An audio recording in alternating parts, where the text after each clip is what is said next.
identify roles and kind of figure out how that comes together? Anything you learned about that through the years? Yeah, I think just this whole navigation of the portal and roster turnover and NIL and now rev share and all these things that everyone was kind of having to learn on the fly. And I think the thing that has not been unique here, as it is other places, is just that the roster turnover. And I just think as we've navigated it through the years, you understand that the balance is kind of the same as it's always been. You want talent is what get your foot in the door, but for us and where we need to be at Nebraska, the culture piece of it is so important, and trying to identify the guys that really fit what we're trying to do, that are about the team, that are versatile athletes, that if maybe it doesn't work out for them in one position, they can do something else, play somewhere else. They're kind of running to what we have at Nebraska, and that's helped that we've come off some championships the last 2 years too, where guys want to be part of that and they're gravitating towards that. So I just think every year you learn something a little bit different about how you're trying to build your team. And for us, it's with the portal, we really worked hard this summer. Collectively, we were in the same room a lot more often, and that was by design, just so we could try to really hone in on the guys that we truly wanted to be on the same page with those things, and to really get to know the guys before we made decisions on them, and to see what the fit was going to be. When you say same room as opposed to like a Zoom call? I just mean as opposed to the old model would be all the coaches are out identifying sophomores and freshmen in high school, and now it's a little bit go watch a game here and there, go check on some portal guys. It gave us a chance to kind of be in the same room more often as a staff. Coach, how important is this fall season? You got a couple of games a little ways away, but just to iron some things out and work some kinks out of it. Yeah, I think kind of in hindsight, last year we would have really benefited from playing in the fall. Obviously, the weather didn't allow it, and we had a deal later in the fall that didn't work out. So, you think, well, we had a veteran team, a lot of returners, didn't necessarily need it. Come to find out, you just get sick of playing each other. So playing somebody else gives you an idea of kind of where you're at, and it gives the guys, I think, more importantly, something to look forward to in the fall. So yeah, we'll get a look at some different things when we go to Wichita State, and just kind of see where we're at. I know it's early, but do you have a sense of kind of the personality of this team? Yeah, I do.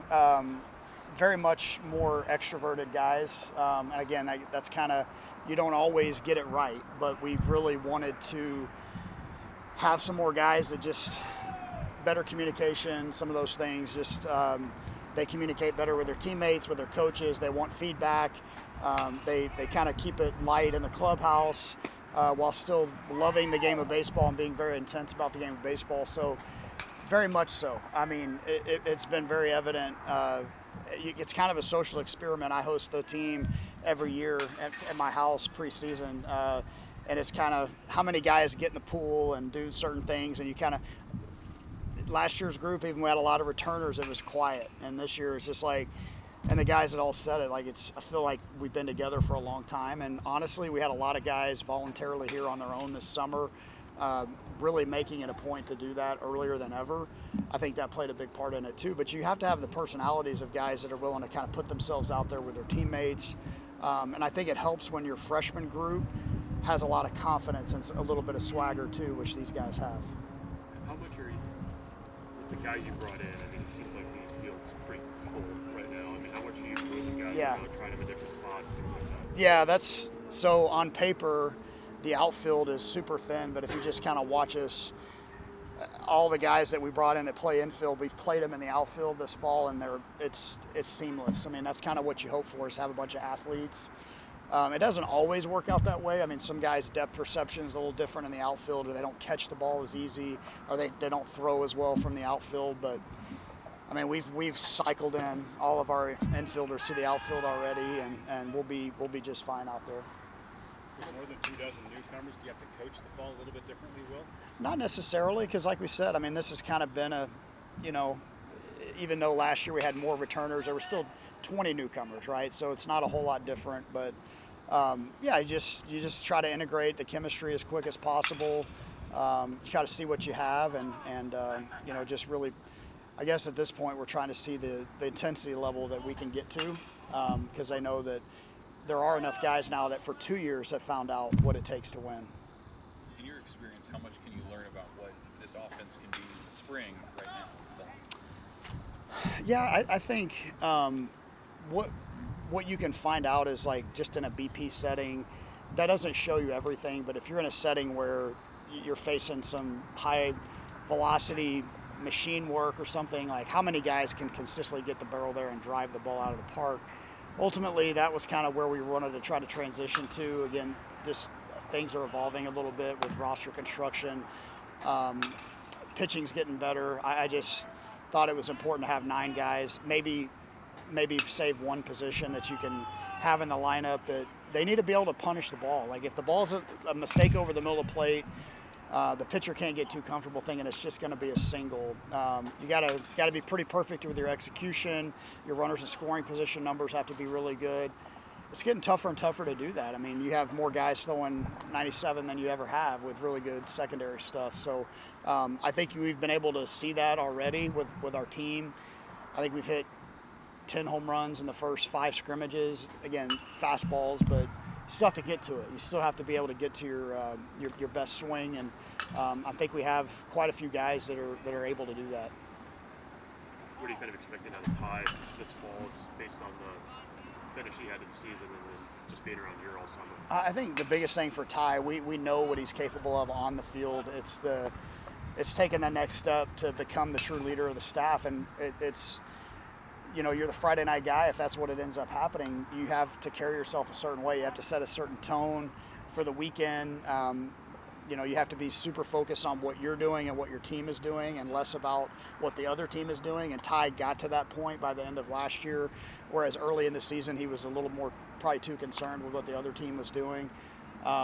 So it's the work habits, it's the routine, it's having been through it, seeing what works for him, what doesn't work for him. I just want to see him lead himself in a way that he is ultra consistent in who he is.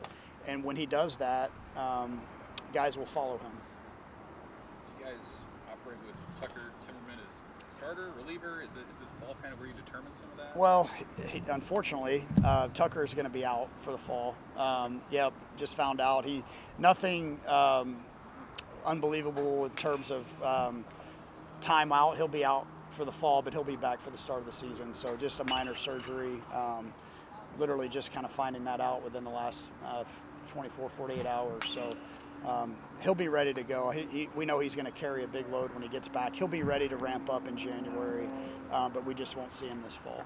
Just have a sense of where he would fit. I would like him to start, honestly. I would like him to start. I think he's best served if he can get to 80 to 100 innings for this team. Dylan Carey, the grandpa of this team?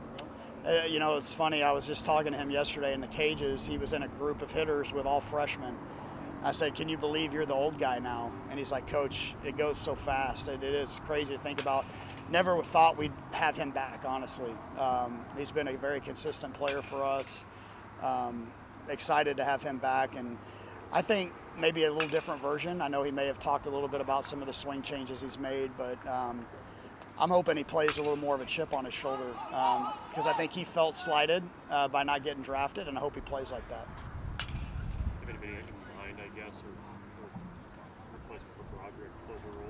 Yeah, there's a few guys in there. A couple of transfers. I think Manel could potentially fit in that mold. He's been in some big environments. He's got the stuff. Jasa could do it.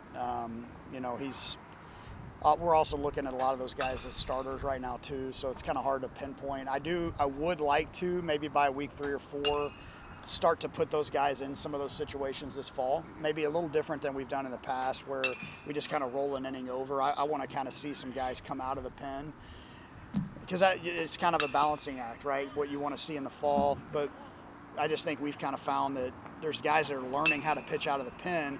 I don't want to find that out in February. I'd rather find out, in September, October, how they handle coming in with traffic on the bases.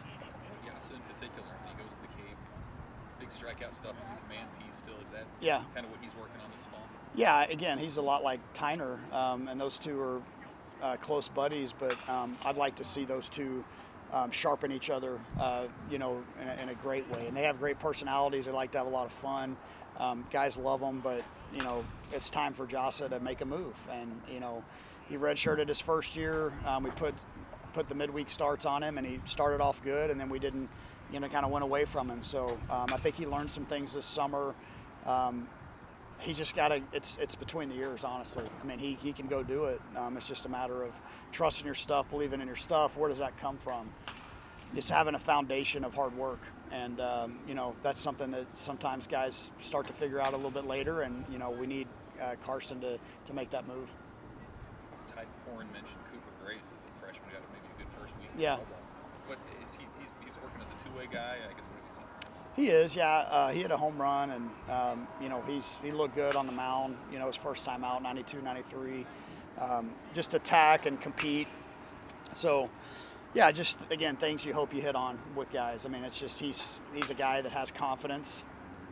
He was adamant that he wanted to do both this fall. Said we'll give you a shot, and he's started to back it up. Thanks, Coach. Yep. No problem.